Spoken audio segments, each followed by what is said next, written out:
요즘에 일어나는 여러 어려운 일들, 우리가 너무 잘 알죠? 코로나 때문에, 또 엄청난 홍수 때문에, 또는 태풍 때문에 연거푸 어려운 일들이 계속되고 있습니다. 사람들이 그렇게 말합니다. 무슨 뜻이 있는 것 같아요. 아무래도 이 어려움들이 계속되는 것 보니 무슨 뜻이 있는 것 같아요. 이런 얘기 하시는 분들 얘기를 자주 듣습니다. 우리의 생각은 한계가 있지만, 하나님의 뜻이 어디인가 분명히 있는 듯하다. 뭔가 메시지가 있는 듯하다. 그런 생각을 하고 산다는 것입니다. 이스라엘 역사에서 가장 불신앙적인 삶을 살았던 왕이 있습니다.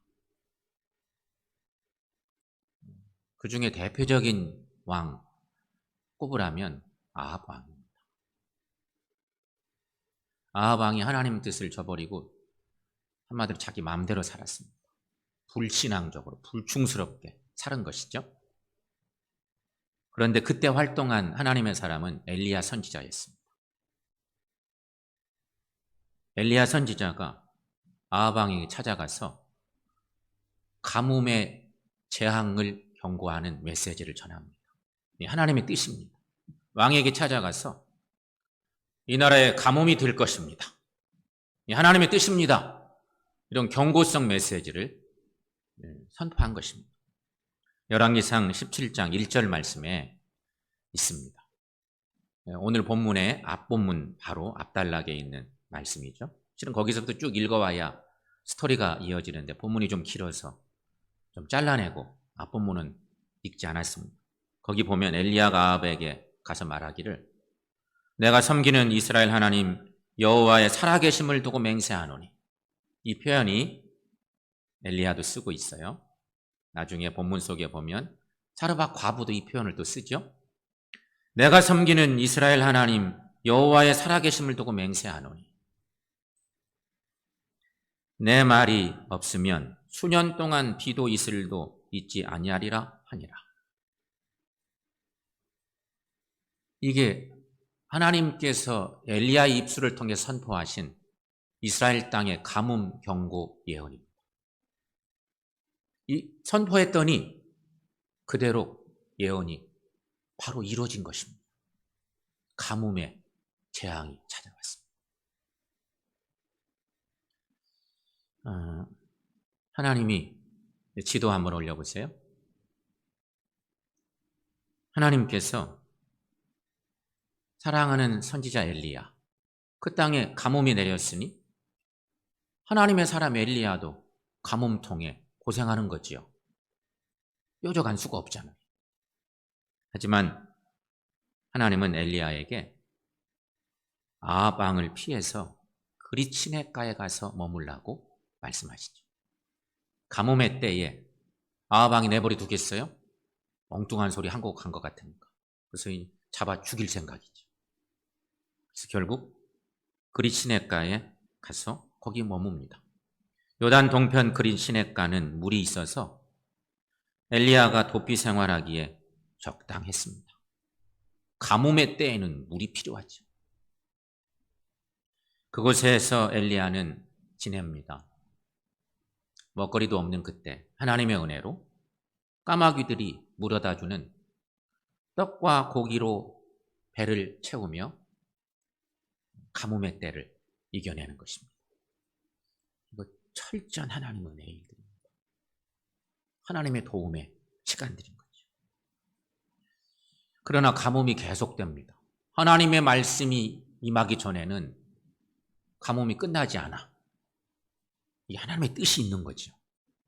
하나님의 계획하심이에요. 가뭄이 계속되는 거예요. 하나님이 가서 피하라고 했던 그릿시냇가, 거기도 안전한 곳이 못 되는 거예요.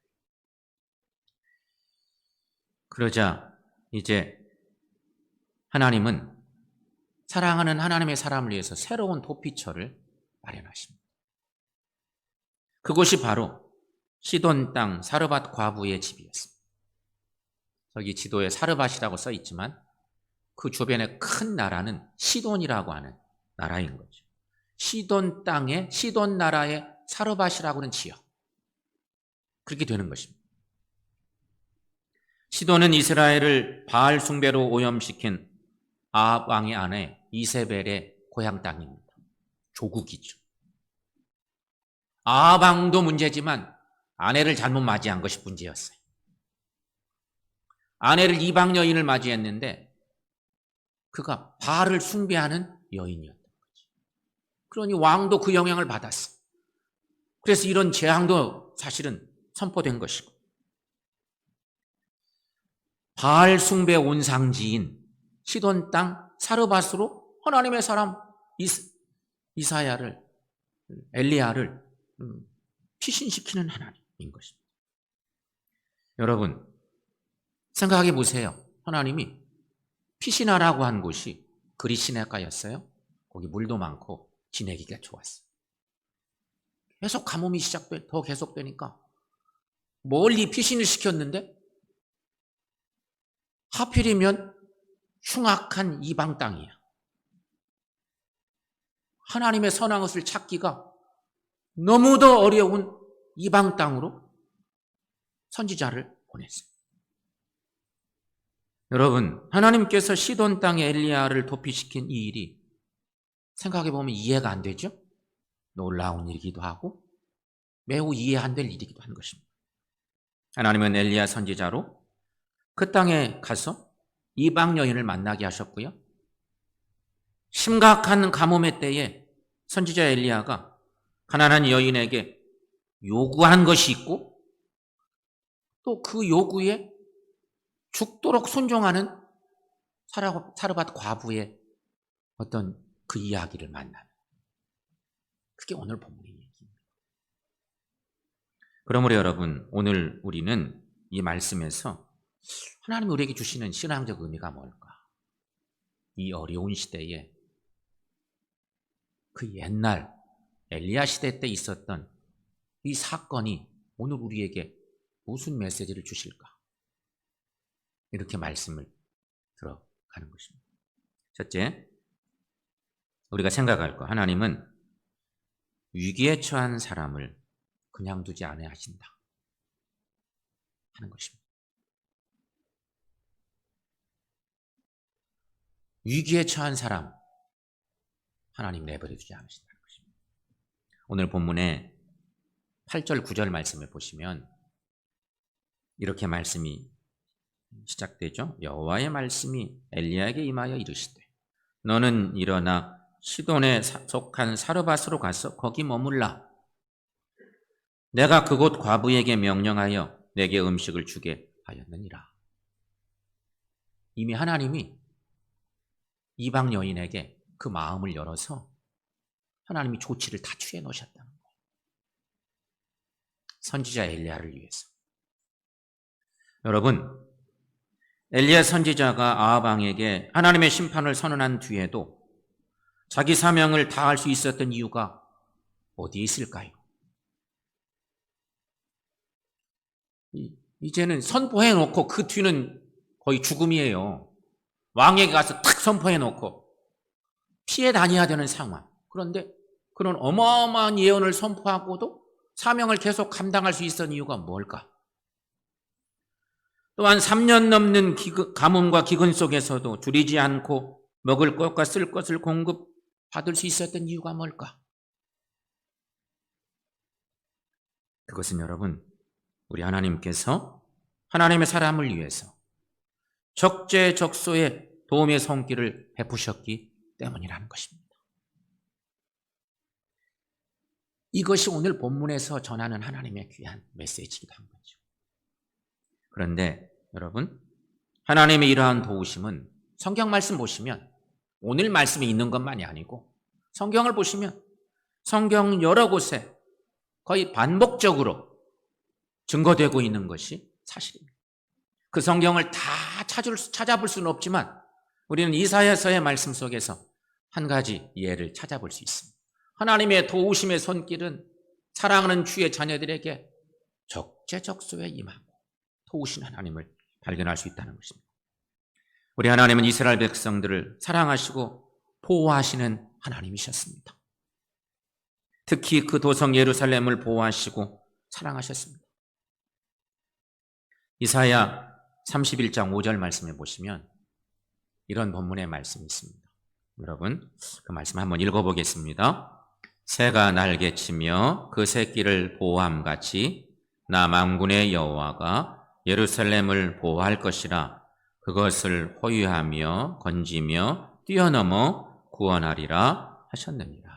아멘.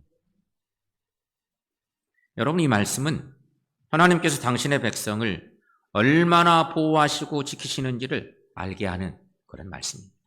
특히 당신의 나라 가운데 그 소중한 도성 예루살렘을 보호하시기 위한 하나님의 활동에 주목해서 읽을 필요가 있습니다. 예루살렘을 위해서 하나님이 어떻게 일하시는지 그 말씀인 것이죠.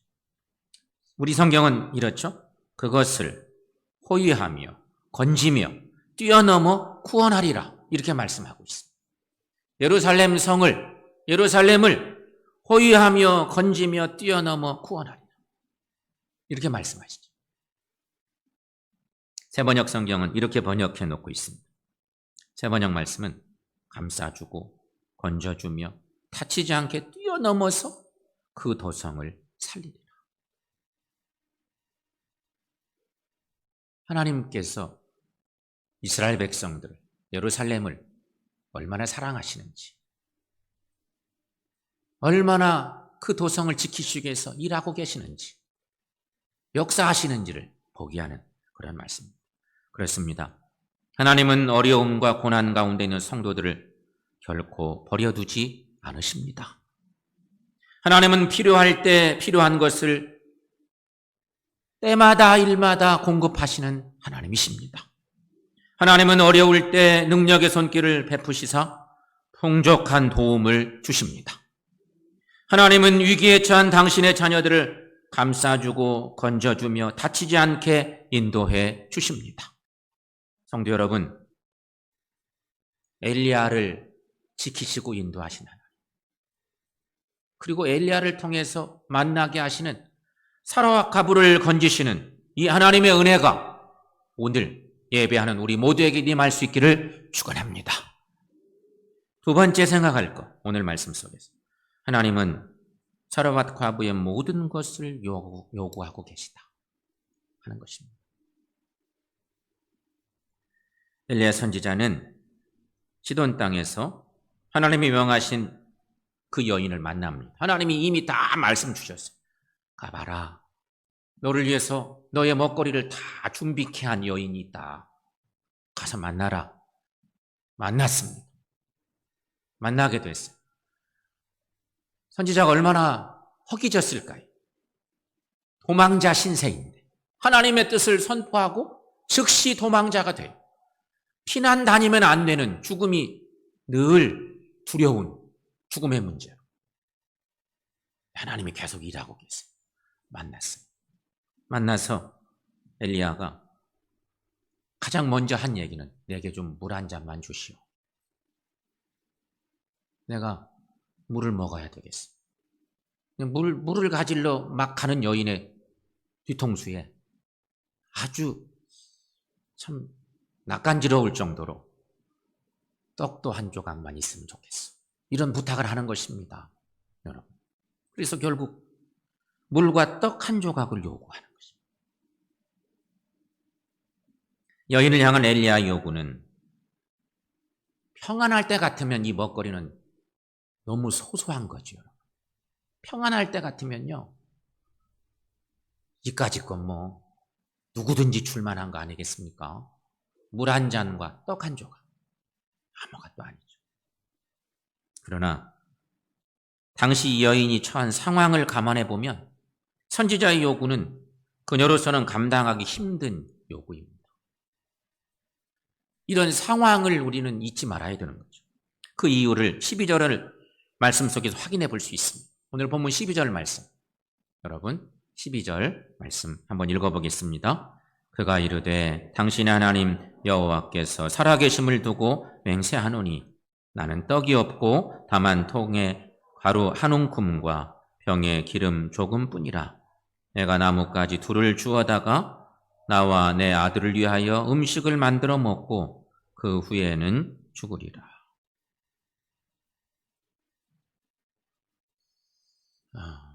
이 얘기를 선지자에게 전해야 되는 이 여인의 마음이 얼마나 안타까웠을까요? 살기 평안할 때는 아무것도 아닌 일이지만 지금 상황은 너무 절실한 상황입니다. 그렇습니다, 여러분. 이런 정황을 종합해보면 엘리야의 요구는 그 여인의 소유 모든 것을 요구하고 있는 거예요. 엘리야의 이 요구가 간단한 것 같지만 여인이 가지고 있는 모든 것을 다 바쳐야 되는 일이었다. 그러니 엘리야의 요구는 정말 무리한 요구이고요. 참으로 몰인정한 요구라. 그렇게 생각합니다. 그렇다면 여러분, 하나님께서 엘리야를 통해 이 여인에게 이렇게 무리한 요구를 하신 이유가 뭘까요? 지금 성경 말씀 읽는 독자인 우리들은 하나님이 여인의 마음을 이미 여시기도 하셨고 엘리야가 혹 불안해할까 봐 걱정 말고 가라. 이방 땅까지 가야 되는데 멀리 도망시키는 이유가 또 있지 않겠어요? 그만큼 불안하기도 하고 선지자가. 근데 그런 모든 것을 다 예비시키고 있는.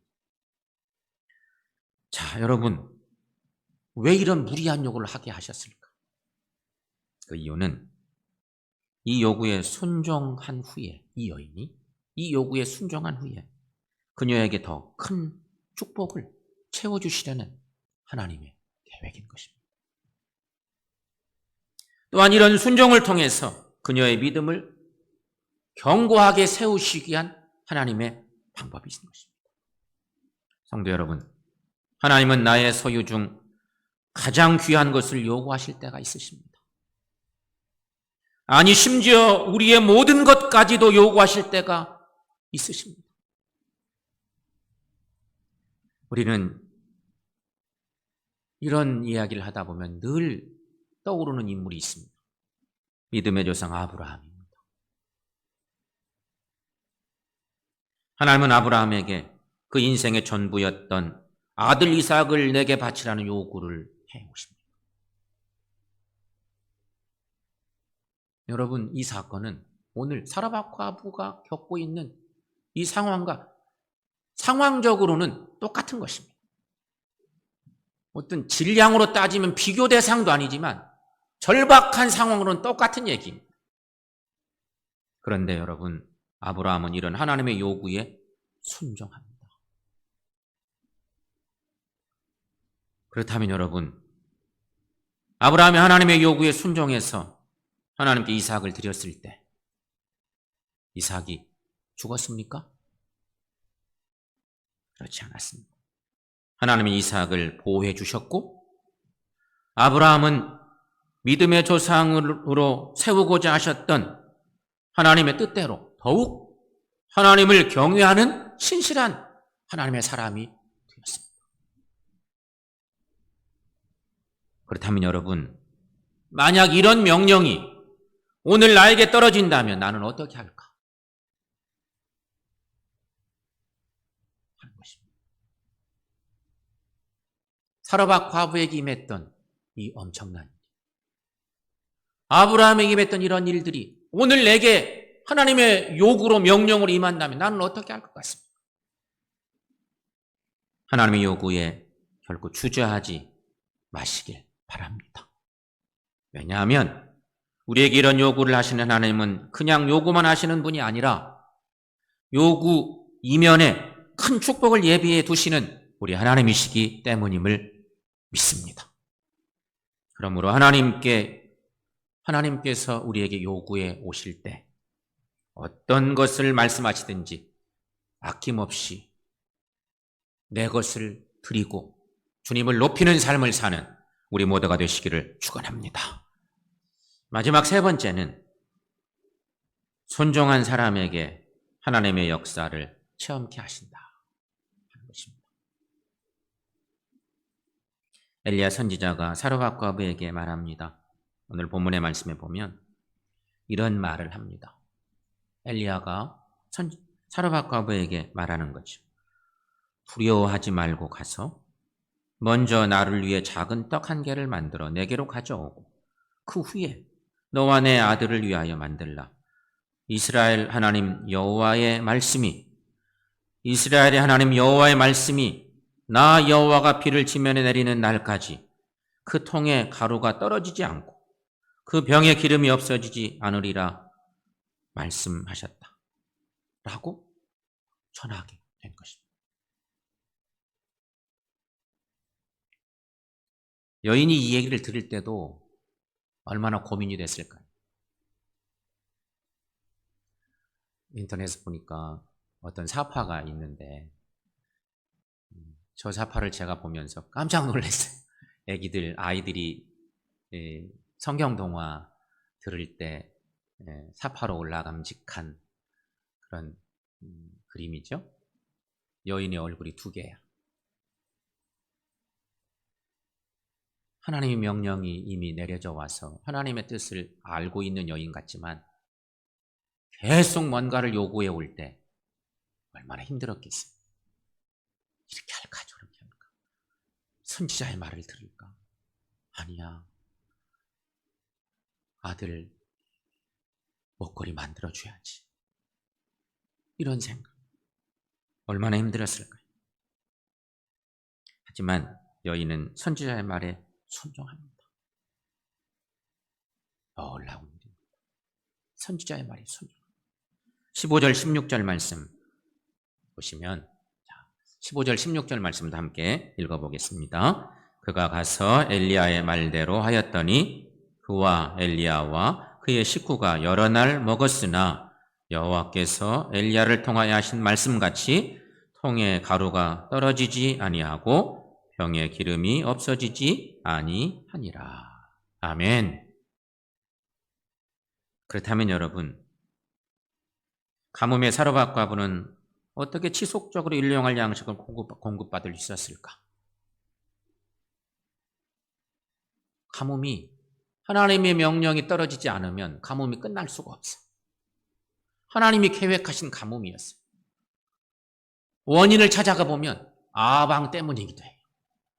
지도자의 불신함, 하나님을 배반하고 이방 신을 섬겼던 아방과 그의 부인 이세벨. 그래서 북왕국 이스라엘이 엄청난 어려움을 겪는데 하나님이 이 가뭄을 만드시고 하나님이 질서를 운행시켜 나가는 그런 그 기간 동안 사르밧과 아브는 일용할 양식을 공급받을 수 있었어요. 우리는 압니다. 그 이유가 뭔지. 그 이유는 엘리야가 전해준 하나님의 말씀대로 이 여인은 순종했기 때문이었습니다. 분명 여러분, 여인의 삶은 하나님의 말씀대로 따를 수 없는 형편이었습니다. 그녀가 사는 곳은 우상 숭배가 극심했던 이방 땅 시돈이었습니다. 이스라엘 땅도 아니고 그 심각한 우상 숭배의 본거지인 바알 숭배의 본거지인 시돈 땅에 살던 여인이었다는 것입니다. 그럼에도 불구하고 그녀가 엘리야를 통해 전해진 하나님의 말씀을 믿습니다. 믿고 순종함으로써 놀라운 기적을 체험하게 되었다는 것입니다. 이방 여인 사르밧과 아브의 믿음은 그러므로 참으로 귀하고 아름다운 믿음인 것입니다. 신기한 일입니다. 정말로 귀한 일. 이 여인에 대한 여러 가지 많은 추측들을 해보는 글들도 있습니다. 이 여인이 원래 이방 여인이 아니고 이스라엘 여인이었는데 너무너무 힘드니까 멀리 가서 이사 가서 살고 있는 건 아니었을까? 뭐 이런 추측. 알 수는 없죠. 그런데 놀랍게도 그 어려운 땅에 거하면서 하나님의 귀한 뜻 앞에 순종하고 믿음으로 살았다. 놀라운 믿음의 연이 있다는 것입니다.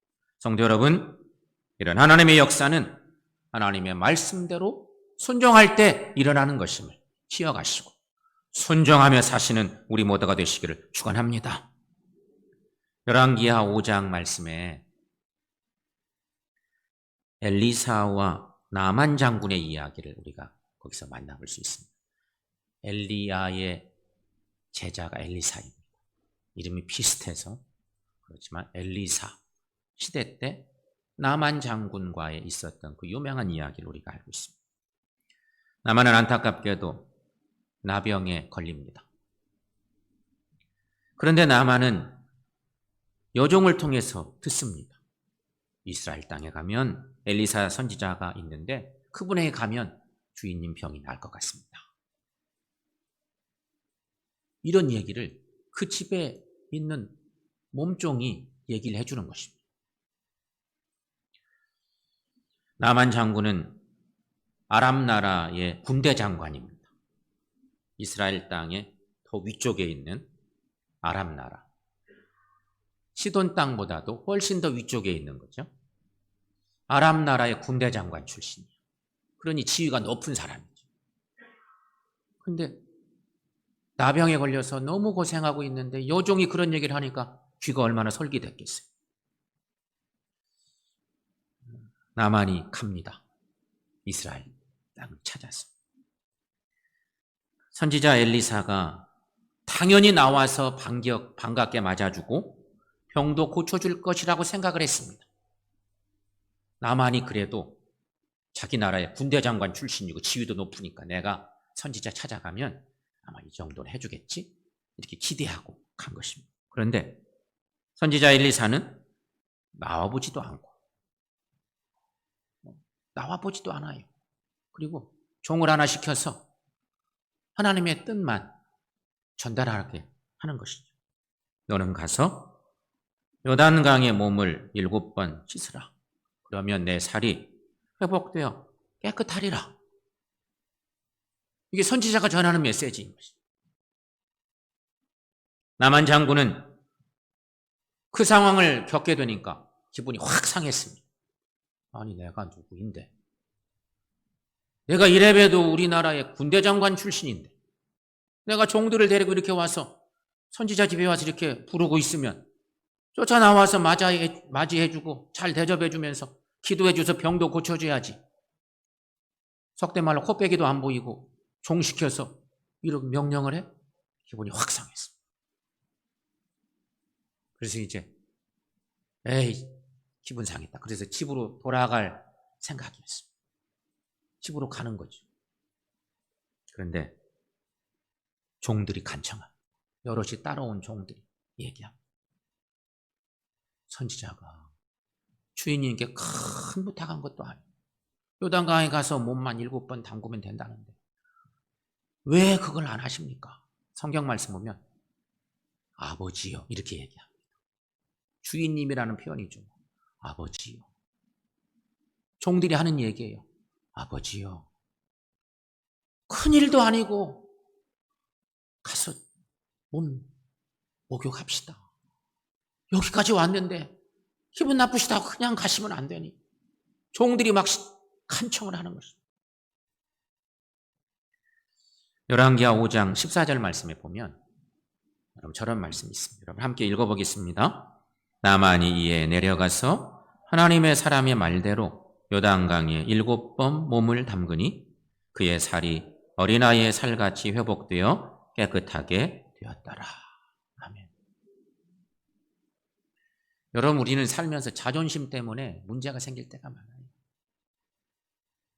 그리고 하나님의 역사의 여러 가지 일들도 내가 아마 이렇게 하면 이렇게 되고 이렇게 하실걸? 이런 생각을 하면서 살 때가 얼마나 많습니까? 뭔가 잘 안 될 때는 자존심 문제가 정말 자꾸 불쑥불쑥 올라와서 문제가 될 때가 많고 나만 장군이 엘리사 선지자 만나려고 했던 이 사건 속에서 결국은 순종했어요. 그랬더니 병이 낫게 된 거예요. 여러분 하나님의 말씀대로 순종할 때 하나님의 역사를 체험하게 됩니다. 우리들도 늘 하나님 말씀에 순종함으로 이런 하나님의 은혜의 체험이 충만하게 있기를 축원합니다. 성도 여러분, 참 어려운 시간 우리가 보내고 있습니다. 참으로 어려운 시간입니다. 이럴 때 우리가 기억할 것, 오늘 본문의 말씀을 다시 한번 요약해 보면, 첫 번째, 우리 하나님은 위기에 처한 당신의 자녀들을 돌봐주십니다 하는 것입니다. 어려움에 처한 당신의 자녀들을 어떻게든 인도하시는 하나님, 이 어려운 때 그 은혜를, 그 하나님의 일하심을 기억하시기를 축원합니다. 두 번째, 하나님은 사라밧 과부의 모든 것을 요구하셨다. 오늘 본문의 이야기 속에서 우리가 잊지 말아야 될 중요한 사건이기도 합니다. 하나님이 이런 걸 요구하실 때는요, 하나님의 계획이 있습니다. 모든 것을 요구하실 때는 당신의 자녀에게 복 주시려는 하나님의 계획이 있었다는 것이죠. 세 번째, 하나님은 순종하는 사람에게 하나님의 역사를 체험케 하신다. 사랑하는 여러분, 순종함에 사시기를 축원합니다. 어려운 일이 있다고, 자존심 상하는 일이 있다고, 나를 안 알아줘? 이런 일이 생길 수 있습니다. 그런데 하나님의 선포가 있으시다면, 하나님의 명령이 내려졌더라면 반드시 그 하나님의 말씀 앞에 순종하는 우리 모두가 되시기를 축원합니다. 성도 여러분, 우리도 사라밧 과부처럼 극한 어려움과 위기를 만날 수 있습니다.